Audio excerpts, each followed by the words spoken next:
காதல் எனும் சிறையினிலே அபிநயா கிட்ட அவளை பத்தி தான் குடும்பத்துக்கிட்ட எல்லா உண்மையும் சொல்லிடலான்னு ஆதித்யன் எவ்வளவு கூப்பிட்டும் அறிவுரை சொல்லியும் அவ கொஞ்சம் கூட கேட்கவே இல்லை. பிடிவாதமா வரமாட்டேன்னு நின்னவளை ஆதித்யனுக்கு என்ன பண்றதுன்னே தெரியல. ஏண்டி, இப்போ எதுக்காக என் குடும்பத்துக்கிட்ட நீ ரஞ்சனாத்தையோட பொண்ணுன்னு சொல்ல மாட்டேன்னு சொல்ற? அதையாவது சொல்லி தொலையண்டி என்று கேட்டவனை ஆழமாக பார்த்தா. நான் இப்போ அவங்க கிட்ட இந்த உண்மையை சொல்றதால என்ன பிரயோஜனம் இருக்கும்னு நீங்க நினைக்கிறீங்க? நான் நல்லபடியா அவங்களுக்கு பிறக்கவே இல்லை. நானே ஒரு அசிங்கம். இந்த உண்மை உங்க மாமாவுக்கு தெரிஞ்சா இந்த வயசுல அவங்களுடைய வாழ்க்கை என்னாகும்னு கொஞ்சமாவது யோசிச்சு பார்த்தீங்களா? அப்புறம் அவங்க பொண்ணு மேகனா, அவங்களுக்கு இன்னும் கல்யாணமே ஆகல.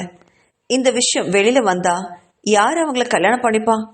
அது மட்டும் இல்லை, அவங்களே என்ன வேண்டான்னு தான் தூக்கி போட்டாங்க. அப்படி இருக்கும்போது நானா போய் அவங்க கிட்ட உங்க பொண்ணுன்னு சொல்றதுல ஏதாவது பலன் இருக்கா? அது எனக்கு தான் அசிங்கம். என் மேல அவங்களுக்கு இருக்கிற வெறுப்பு இன்னும் அதிகமாகுமே தவிர என்னைக்குமே குறையாது.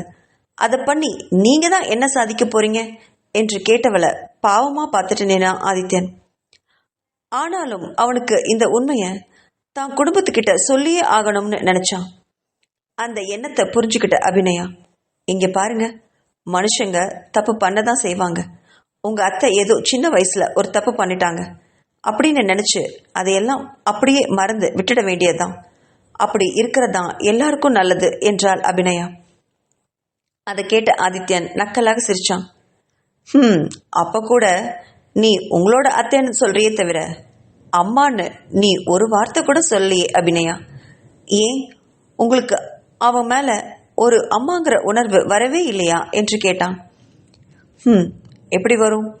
அவங்கள முதல்ல பார்த்தப்போ அம்மான்னு இதயத்துல ஒரு மூலையில ஒரு ஒலி கேட்டதெனவோ உண்மைதான். ஆனா தன் கணவனுக்கு துரோகம் பண்ணி என்ன பெற்றிருக்காங்கன்னு தெரிஞ்சப்போ அந்த அம்மாங்கிற உணர்வை விட அந்த துரோகங்கிற வலிதான் ரொம்ப அதிகமா இருந்தது. அவங்க கிட்ட நான் தான் உங்க பொண்ணுன்னு போய் சொல்லக்கூட எனக்கு வாயெல்லாம் கூசுது. வேண்டாம், இதை அப்படியே விட்டுருங்க என்றாள் அபிநயா. அவ சொல்றதுலயும் கொஞ்சம் நியாயம் இருக்கிறதா பட வேற எதுவுமே பேசாம மௌனமா அந்த அறையை விட்டு வெளியில போக, அப்போ ஆதித்யனை பார்த்து ஒரு நிமிஷம் இருங்க என்று கூறி அவனை நிறுத்தினான். என்ன அப்படிங்கிற மாதிரி திரும்பி பார்த்தான் ஆதித்யன். அது வந்து அந்த அனிதா என்று தயங்கி நிறுத்தினவளை பார்த்து வாய்க்குள்ள சிரிச்சுட்டு, ஆமால, மறந்தே போயிட்டேன் பாரு. உன்னோட பிரச்சனையில அனிதாவை நினைக்கவே தோணல. இரு, நான் போய் ஒரு எட்டு அவளை பார்த்துட்டு வந்துடுறேன் அப்படின்னு சொல்லிட்டு கிளம்பினான். என்னது, அவளை பார்க்க போறீங்களா என்று ஓடி போய் அவன் முன்னாடி நின்னான். அவ இப்படி திடீர்னு ஓடி வந்து தான் வழிக்கு முன்னாடி நிப்பான்னு நினைக்காத ஆதித்யன் கொஞ்சம் அதிர்ந்து போய் அவளை பார்த்தான். நீங்க இப்ப வெளில போகக்கூடாது, பேசாம உள்ள வந்து படுங்க, அவளை காலையில் போய் பார்த்துக்கலாம் என்றாள். அட என்னம்மா நீ, நான் தான் அவளை கல்யாணம் பண்ணிக்க போறேன்னு சொன்னேன்ல. நான் எப்போ வேணாலும் அவளை போய் பார்ப்பேன், வருவேன். அதையெல்லாம் கேட்க நீ யாரு? போ, நீ போய் படுத்து தூங்கு. நம்ம எதுவாக இருந்தாலும் நம்ம காலையில் பேசிக்கலாம் என்றான்.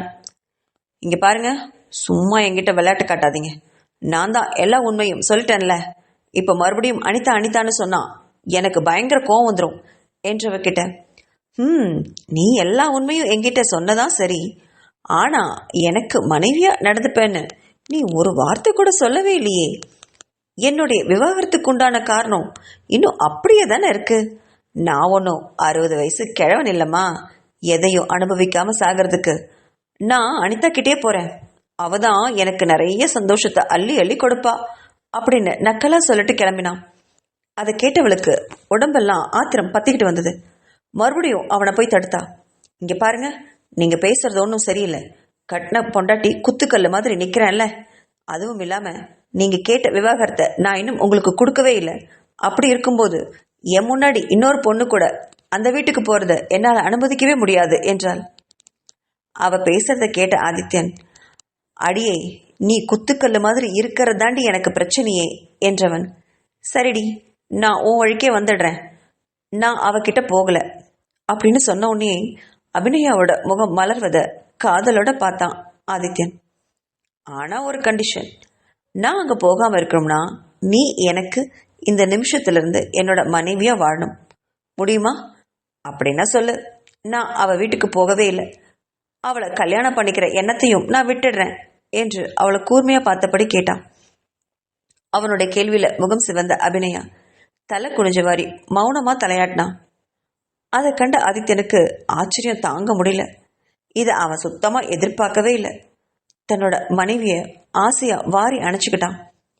அப்படி தன் மனைவிய வாரி அணைச்சுக்கிட்டவன் அபிநயாவை கையில் ஏந்திக்கிட்டு தன்னோட படுக்கையில விட்டான். அபிநயா தன் கணவனை காதலோட பார்க்கவும் அவ பக்கத்துல உட்கார்ந்து அவளுடைய தலையை கோதி விட்டான். அவளுடைய நெற்றியில அன்பா முத்தமிட்டான். நீ என்னோட மனைவியா வாழ்றதுக்கு ஒத்துக்கிட்டியே, அதுவே எனக்கு எவ்வளவு பெரிய சந்தோஷம் கண்ணம்மா. இந்த நிலைமையில நம்ம வாழ்க்கையை தொடங்கினா அது நான் உனக்கு செய்யற துரோகம் ஆயிடும். இவ்வளவு நாள் உன்னை ரொம்ப கஷ்டப்படுத்திருக்கேன். இனிமேலும் உனக்கு எந்த துன்பத்தையும் நான் கொடுக்கவே கூடாதுன்னு நினைக்கிறேன். இந்த வீட்டில் இருக்கிற பிரச்சனையெல்லாம் தீரணும் அபிநயா. அருணோட சாவுல ஏதோ ஒரு மர்மம் இருக்கு. உங்க அப்பா தள்ளிவிட்டு அருண் சாகவே இல்லை. அதுக்கு முன்னாடி அருணுக்கு விஷம் கொடுத்துருக்காங்க அப்படின்னு நான் சொன்னேன்ல, அது யாருன்னு நமக்கு தெரியணும். அதே மாதிரி ரஞ்சனா அத்தைக்கும் நீ அவங்க பொண்ணுன்னு உண்மை தெரியணும். தெரிஞ்சதும் தன்னோட வாயாலேயே நீ அவங்க பொண்ணுன்னு அவங்க ஒத்துக்கணும். இதெல்லாம் நடந்ததுக்கு அப்புறம் தான் நம்ம வாழ்க்கையே தொடங்கணும். சரியா? அது வரைக்கும் நல்ல நல்ல நண்பர்களா நம்ம பழகலாம். அப்பப்போ கொஞ்சம் காதலிக்கவும் செய்யலாம். என்ன, சரிதானா அப்படின்னு கேட்டான் ஆதித்யன். தன் கணவனை நம்ப முடியாத ஆச்சரியத்தோட பார்த்தா அபிநயா. அவன் மேல காதல் உணர்வு பொங்கி வழிந்தது. அவன் மார்போடு ஒட்டிக்கிட்டா. அவளை அன்பா அணைச்சான் ஆதித்யன். அவ மார்பு மீது விழுந்தவ குலுங்கி குலுங்கி திடீர்னு அழுதா. அந்த அழுகையோட அர்த்தம் புரியாத ஆதித்யன், என்னடா ஆச்சு, ஏண்டா இப்படி அழற என்று கேட்டான். ஒன்றும் இல்லைங்க, என்னோட மனசை நீங்க புரிஞ்சுக்கிட்ட சந்தோஷம், அதான், வேற ஒன்றும் இல்லை. இது சந்தோஷத்தால வந்த கண்ணீர் அப்படின்னு சொல்லிட்டு அவனோட மார்பிள புதஞ்சா. தன்னோட மனைவிய ஆசையோட அணைச்சிக்கிட்டு அவளை அழகா தான் பக்கத்துல படுக்க வச்சு எந்த காமமும் ஆசையும் இல்லாம அவளை அன்போடு அணைச்சிக்கிட்டான் ஆதித்யன். தன் காதல் கணவனோட கை வளையத்துல இருந்த அபிநயா எத்தனையோ வருஷங்கள் தூங்காம துன்பப்பட்டு இருந்த அவ இன்னைக்கு நிம்மதியா தூங்கினான். அதே மாதிரி அபிநயா மேல எந்த தவறும் இல்லை. அவ தனக்கு மட்டும்தான் சொந்தம். அவ தனக்கு எந்த துரோகமும் செய்யல. தான் தான் அவளை ரொம்ப தப்பா புரிஞ்சுக்கிட்டோம்னு புரிஞ்ச மறு வினாடியே அபிநயாவோட கால்கள்ல தன்னோட இதயத்தையே அர்ப்பணம் செஞ்ச ஆதித்யனுக்கு இன்னைக்கு அவ பக்கத்துல அமைதியான தூக்கம் ரொம்ப நாளைக்கு அப்புறம் வந்துச்சு. 2 பேரும் அழகா கட்டிக்கிட்டு விடிய விடிய தூங்கினாங்க. விடிஞ்சதும் அபிநயா அலுவலகத்திற்கு ஆதித்யன் கூடயே கிளம்பி செல்ல வீட்டில் இருக்கிற எல்லாரும் அவங்க 2 பேரையும் நம்பவே முடியாம பார்த்தாங்க. இப்போ ஆதித்யன் ரஞ்சனாவை பார்க்குற பார்வையே மாறா இருந்தது. தன் மனைவியோட அம்மா இல்லையா, அத்தை அத்தைன்னு டைனிங் டேபிளில் உட்காந்துட்டு அவளுக்கு உணவுகளை எடுத்து வச்சுக்கிட்டே இருந்தான் ஆதித்யன். அதை பார்த்தவங்க எல்லாரும் இது என்னடா புது கதையா இருக்கே என்று நினைச்சபடி ஒருவரை ஒருவர் பார்த்துக்கிட்டாங்க. மேகனாவுக்கோ தலையும் புரியல காலும் புரியல. தன்னை இவன் கல்யாணமும் பண்ணிக்கல. இப்போ என்னதான் தன்னோட அம்மா கிட்ட அத்தை அத்தைன்னு இப்படி வழிறானோ என்று நினைச்சவ அபிநயாவை திரும்பி பார்த்தா. அபிநயாவோ குனிஞ்ச தலை நிமிராம அவளோட தட்டுல இருக்கிற உணவை மட்டும் சாப்பிட்டுட்டு இருந்தா. பக்கத்துல இருந்த தீபிகாவுக்கும் இந்த காட்சிக்குண்டான காரணம் புரியல. தேவா ஆதித்யனை புதிரா பார்த்தான். அவனுடைய பார்வை உணர்ந்த ஆதித்யன் தேவாவை பார்த்து கண்களால ஜாடை காட்டினான். அதை புரிஞ்சுக்கிட்ட தேவா அலுவலகத்திற்கு போனதும் நேரா ஆதித்யனோட அறைக்கு போனான். அங்க ஆதித்யன் நேத்து நைட்டு அபிநயா சொன்ன எல்லா உண்மைகளையும் தேவா கிட்ட சொன்னான். அதை கேட்டு தேவாவால அந்த அதிர்ச்சியை தாங்கவே முடியல. அப்படின்னா அபிநயா என்னோட தங்கச்சியா? அதனாலதான் அவகிட்ட ஒரு இனம் புரியாத பாசம் உருவாச்சா அப்படின்னு மனசுல நினைச்சவன் உடனே அபிநயாவை பார்க்கணும் போல இருந்தது தேவாவுக்கு. அதை உணர்ந்த ஆதித்யன், வேண்டாம் தேவா, இப்போதைக்கு அபிநயாவை தொந்தரவு பண்ணாத. அவகிட்ட இந்த உண்மைய சொல்லவே சொல்லாத. அவளுக்கு இந்த உண்மை உனக்கு தெரிஞ்சதுன்னா என்னை ரொம்ப சங்கடப்படுத்துவா. அதனால்தானோ என்னவோ இத்தனை வருஷம் என்கிட்ட கூட இந்த உண்மையை சொல்லாம இருந்தா. ரஞ்சனா அத்தை அவங்க வாயால அபிநயா தன்னோட பொண்ணுன்னு சொல்றதான் அவளுக்கு கௌரவம்னு நினைக்கிறா. ஏன்னா ரஞ்சனா அத்தை அவளை தூக்கி போட்டவங்களாச்சே. அவங்க கிட்டேயே போய் உங்க பொண்ணு நான் தான்னு சொல்லி நிக்க அபிநயாவுக்கு சுயமரியாதை இடம் கொடுத்திருக்காது. அதனாலதான் அவ இந்த உண்மையை இத்தனை வருஷமும் நம்ம கிட்ட இருந்து மறைச்சு வச்சிருக்கா. அப்படி இருக்கும்போது இப்போ நீ தெரிஞ்சுக்கிட்டதா போய் சொன்னேன்னா அவ இன்னும் கூனி குறுகி போய் உன் முன்னாடி நிப்பா. வேண்டாம் தேவா, இந்த உண்மை இப்போதைக்கு நமக்குள்ளேயே இருக்கட்டுமே. உங்க அம்மா வாயால அபிநயா தன்னோட பொண்ணுன்னு தான் சொல்ல வைக்கணும். அதுக்கு என்ன வழின்னு மட்டும் யோசி. அது மட்டும் இல்லை, அருணோட விஷயத்திலையும் ஒரு முடிவு தெரிஞ்சாகணும் அப்படின்னு சொன்னவனை தேவா குழப்பத்தோட பார்த்தான். என்ன ஆதித்யா இது? இதுக்கு என்னதான் வழி? குழப்பத்துக்கு மேல குழப்பம். எனக்கு ஒன்றும் புரியல. நீ சொல்றத பார்த்தா அவங்கவங்க பண்ண தப்ப அவங்கவுங்களே சொல்லணும்னு எதிர்பார்க்கிறேன். அதெல்லாம் நம்ம வீட்டில் நடக்கிற காரியமா ஆதித்யா அப்படின்னு கேட்டவன, ஆதித்யன், என்கிட்ட ஒரு பிளான் இருக்கு தேவா. அதுபடி செஞ்சா கண்டிப்பா ரஞ்சனாத்தையும் அருணுக்கு விஷம் கொடுத்தவங்களும் அவங்கவங்க வாயால தங்களுடைய உண்மையை சொல்லுவாங்கன்னு எதிர்பார்க்கிறேன் என்றான் ஆதித்யன். ஆதித்யன் தன்னோட திட்டத்தை பத்தி சொன்னான். அவன் சொன்ன திட்டத்தை கேட்டு தேவா ரொம்ப அதிர்ந்து போனான். வேண்டாம் ஆதித்யா, இது ரொம்ப ஆபத்தானது, விபரீதமானது. ஒருவேளை நீ சொன்ன திட்டப்படி அந்த ஆள் உண்மையை சொல்லலைனா கண்டிப்பா இது அபிநயோட வாழ்க்கையை ரொம்ப பாதிக்கும். அதுக்கு நான் அனுமதிக்கவே மாட்டேன். வேண்டாம் வேண்டான்னு பதறி போய் எழுந்தான் தேவா. அதை கண்ட ஆதித்யன், அடேய், உன்னோட தங்கச்சி வாழ்க்கை மேல உனக்கு இருக்கிற அதே அக்கறை என்னோட மனைவி மேல எனக்கு இருக்காதா? பேசாம உட்கார்டா, ஒன்னும் ஆகாது என்று அவனை சமாதானப்படுத்தினான். ஆதித்யன் பேச்சை கேட்டு ஒருவார் நிதானித்தவன் அமைதியா உட்கார்ந்தான். ஆனாலும் வேண்டாம் ஆதித்யா, இது என்னமோ எனக்கு சரியா படல. மனசு ஏதோ படபடன்னு அடிச்சுக்குது என்றான். டேய், அதெல்லாம் ஒன்றும் இல்லை தேவா என்று கூறியவன் கிட்ட, சரி ஆதித்யா, அப்படி நீ யாரதான் நம்ம வீட்டில் சந்தேகப்படுற? இவ்வளவு ரிஸ்க் எடுக்க என்ன அவசியம்? நீ நேரடியாவே அவங்க கிட்ட கேட்க வேண்டியது தானே என்று கேட்டான். அவன் கேட்ட கேள்வியில கொஞ்சம் திகைச்சு விழுஞ்ச ஆதித்யன் அவன் மனசுல நினைச்ச அந்த ஆளோட பெயரை சொல்ல அவன் ரொம்ப தயங்கினான். அதுவும் தேவா கிட்ட. வார்த்தைய வாய்க்குள்ளேயே அடக்கிக்கிட்டு, எனக்கு தெரியல தேவா, நம்ம வீட்டில் இருக்கிறது மாமா ராஜவர்மன், அதாவது உன்னுடைய அப்பா, அப்புறம் சிங்கவர்மன் நம்ம சித்தப்பா, இன்னொன்னு வீரவர்மன் எங்க அப்பா. இந்த 3 பேர்ல யாராவது ஒருத்தன் தான் அருணோட விஷயத்துல விஷம் வச்சிருக்கணும் அப்படின்னு ரொம்ப நினைக்கிறேன். அது யாருன்னு எனக்கு இப்ப வரைக்கும் தெரியல என்றான். அப்படின்னா அந்த அனிதா கூட பழகின அந்த ஆள் பத்தி ஏதாவது தெரியுமா என்று கேட்ட தேவா கிட்ட, அது தெரியும் தேவா, ஆனா அதை இப்ப சொல்றதுல எந்த பிரயோஜனமும் இல்லை. எதுவா இருந்தாலும் உண்மையை அவங்கவங்க வாயால சொல்றதுதான் சரியா இருக்கும்னு எனக்கு படுது என்று கூறி நிறுத்தினான். என்னமோ ஆதித்யா, நீ இவ்வளோ தூரம் சொல்றதால இதுக்கு நான் சம்மதிக்கிறேன். ஆனா இதுல எந்த ஆபத்தும் அபிநயாவுக்கு வந்துடவே கூடாது. அது மட்டும் மனசுல வச்சுக்கோ என்று கூறியபடி எழுந்து சென்றான். அவன் போனதும் அவனுடைய திட்டத்தை பத்தி தன்னோட அபிநயா கிட்ட இரவுல கலந்து ஆலோசிச்சான் ஆதித்யன். தன் கணவன் ஆதித்யன் சொல்றத முழுதும் கேட்ட அபிநயா, ஏங்க, நான் ஒன்னு கேட்கிறேன்னு தப்பா எடுத்துக்காதீங்க என்று பீடிகை போட்டாள். அட, நமக்குள்ள என்ன இருக்கு அபி, உனக்கு என்ன கேட்கணும் கேளு, உனக்கு என்ன தெரிஞ்சுக்கணும் என்றான். அது இல்லைங்க, அது அது வந்து உங்களுக்கு அருணை கொண்டது யாருன்னு தெரியும் தானே என்று மனதில் உள்ளதை அப்படியே கேட்டான். அந்த கேட்ட கேள்வியில அபிநயாவை ஆச்சரியத்தோட பார்த்தான் ஆதித்யன். ஆனா அதை வெளிக்காட்டி கொள்ளாம தன் தோள்களை அசால்ட்டா குலுக்கினபடி அமைதியா இருந்தான். அப்படின்னா உங்களுக்கு அந்த ஆளை தெரியும், அவர் பேர் என்னன்னு உங்களுக்கு தெரியும் இல்லையா? அப்படி இருந்தா அதை நீங்க அவர்கிட்ட வெளிப்படையாகவே கேட்க வேண்டியது தானே? எல்லாத்துக்கிட்டையும் இந்த விஷயத்த சொல்ல வேண்டியது தானே? எதுக்கு இவ்வளவு பெரிய திட்டம் என்று அதிர்ந்து போய் கேட்டா. அதில்ல அபிநயா, நான் சொன்னா யாரும் நம்ப மாட்டாங்க.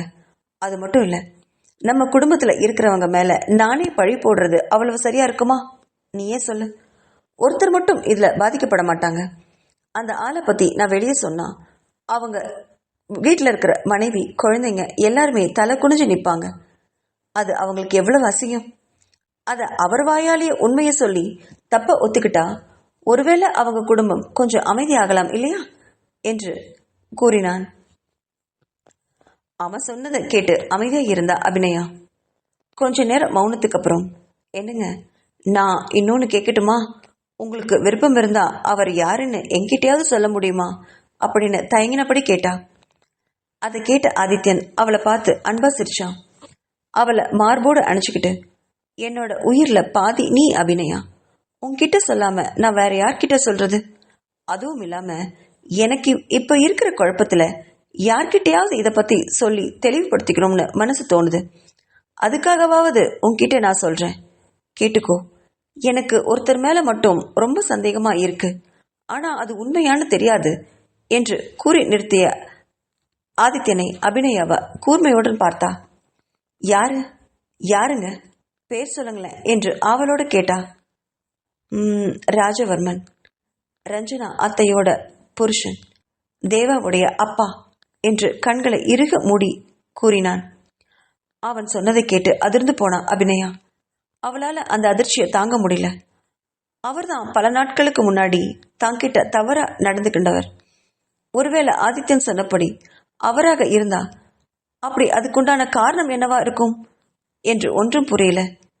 அப்படி நினைச்சபடி ஆதித்யனை பார்த்தா குழப்பமா. நீங்க என்ன சொல்றீங்க? நீங்க சொல்றது உண்மையா? அவருக்கு அருணை கொல்ல வேண்டிய அவசியம்தான் என்ன இருக்கு? நீங்க நல்லா யோசிச்சுதான் சொல்றீங்களா என்று கேட்டாள். ஆமா அபிநயா, நான் நல்லா யோசிச்சு பார்த்தேன். என்னுடைய அப்பாவுக்கு அருணை கொல்றதுக்கு எந்த ஒரு காரணமும் இல்லை. அதனால அவர் இந்த லிஸ்ட்ல இருந்து எடுத்துடலாம். இன்னொன்னு, சிங்கவர்மன் எங்க சித்தப்பா. அவருக்கு பணத்து மேல எப்பவுமே கொள்ளை ஆசைதான். இந்த சொத்தை பிரிக்கணும்னு ரொம்ப வருஷமா திட்டம் போட்டுட்டு இருக்காரு அவர் மனைவியோட. அதுவும் எனக்கு நல்லா தெரியும். அப்பப்போ அவர் நம்ம அலுவலகத்துல கையாடல் பண்ணி பணத்தை எடுப்பாரே தவிர நம்ம அருண் மேல அவருக்கு கொல்ல பாசம். அருணை சித்தியும் சித்தப்பாவும் ரொம்ப அன்பா வளர்த்துனாங்க. அவங்க 2 பேரும் அருணை கொல்றதுக்கு வாய்ப்பே இல்லை. நாங்க அருணை திட்டினா கூட அவங்க அருணுக்கு எவ்வளவு சப்போர்ட் பண்ணுவாங்க தெரியுமா? அவனுக்காக எவ்வளவு ஒத்துழைச்சிருக்காங்க தெரியுமா? உன் விஷயத்துல கூட அவ்வளோ சப்போர்ட் பண்ணிருக்காங்க. அப்படி இருக்கும்போது அவங்க 2 பேரும் அருணை கொல்றதுக்கு வாய்ப்பே இல்லை. மீதி இருக்கிற ஆள் ராஜவர்மன் மட்டும்தான்.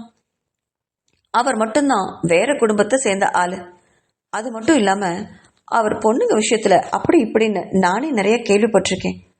கடைசியா அனிதாவை தேடி போனப்போ அனிதா கூட தவறா பழகிட்டு இருக்கிற ஆள் ராஜவர்மன் கூட தெரிஞ்சது. அது மட்டும் இல்ல, ராஜவர்மனுக்கு ரஞ்சனா அத்தை மேல நிறைய கோபம் இருக்கும்னு எனக்கு கொஞ்சம் சந்தேகமா இருக்கு என்று கூறியபடி நிறுத்தினான். அதை கேட்ட அபிநயா, கோபம்னா எப்படிப்பட்ட கோபம் என்று கேட்டவளை பார்த்து, அது அது வந்து எனக்கெனவோ பல வருஷங்களுக்கு முன்னாடி அந்த நம்ம ரஞ்சனா மாணிக்கத்து கூட தவறா பழகினது அவருக்கு இப்போ சமீபத்தில் தெரிஞ்சிருக்கலாம்னு எனக்கு ஒரு சந்தேகம் இருக்கு. அதை மனசுல வச்சுக்கிட்டு அவர் பழி வாங்குறாரோன்னு கூட எனக்கு தோணுது என்று கூறியவனை விழிகள் விரித்து ஆச்சரியமா பார்த்தா அபிநயா. அப்படி பழி வாங்கணும்னு நினைச்சா கூட அவங்க அருணையே கொல்லணும், ரஞ்சனா அத்தையை தானே பழி வாங்கணும் என்று கூறினாள். அப்படியே பார்த்தாலும் நான் ரஞ்சனா அத்தையோட பொண்ணுன்னு ராஜவர்மன் மாமாவுக்கு தெரிய வாய்ப்பே இல்லையே. அப்படி தெரிஞ்சிருந்தா அவருக்கு எந்த வகையில இந்த விஷயம் தெரிஞ்சிருக்க வாய்ப்பு இருக்கும்? அப்படி தெரியலாம் வாய்ப்பே இல்லைங்க. யாரும் அவர்கிட்ட சொல்லியிருக்கவே மாட்டாங்க. எனக்கும் என் அப்பா மாணிக்கம் நல்ல சிவத்தை தவிர இப்போ நீங்க இந்த ரகசியம் வேற யாருக்கும் இங்க தெரியாது அப்படின்னு குழப்பத்தோட நிறுத்தினா. அதை கேட்டு கொஞ்ச நேரம் யோசிச்சான் ஆதித்யன். எனக்கும் இதை பத்தின தெளிவான பதில் கிடைக்கவே இல்லை அபிநயா. எல்லா கேள்விகளும் பதில் ராஜவர்மன் மாமா கிட்ட தான் இருக்கு. அவர் வாயை திறந்தா மட்டும்தான் என்னால எல்லா உண்மையும் சொல்ல முடியும், அதுவும் வெளியே வரும். அதுக்கு நான் தான் இந்த திட்டத்தையே உன்கிட்ட சொன்னேனே என்றான். ஆதித்யனை புரிந்து கொண்ட அபிநயா மௌனமா அந்த திட்டத்துக்கு தலையை ஆட்டி சம்மதம் தெரிவிச்சா. பிறகு ஆதித்யனை ஏறிட்டு பார்த்தவ, எனக்கு உங்க மேல ரொம்ப நம்பிக்கை இருக்கு. எந்த பிரச்சனை எல்லாம் சீக்கிரமா சரியாயி நம்ம சீக்கிரமா சந்தோஷமா வாழணும்னு ரொம்ப ஆசையா இருக்கு என்று கூறி தன்னோட கணவனுடைய மார்பில அன்பா சாஞ்சா. அவளை இறுக்கமா அணைச்சுக்கிட்ட ஆதித்யன் அவளுடைய நெற்றி கூந்தலை தள்ளி விட்டு அவளுடைய நெற்றியில அன்பா முத்தமிட்டான். இனி அடுத்த திட்டத்தை செயல்படுத்தணும் என்று மனசுல திடமா நினைச்சபடி தன்னோட மனைவியை இறுக கட்டிக்கிட்டு தூங்கினான் ஆதித்யன்.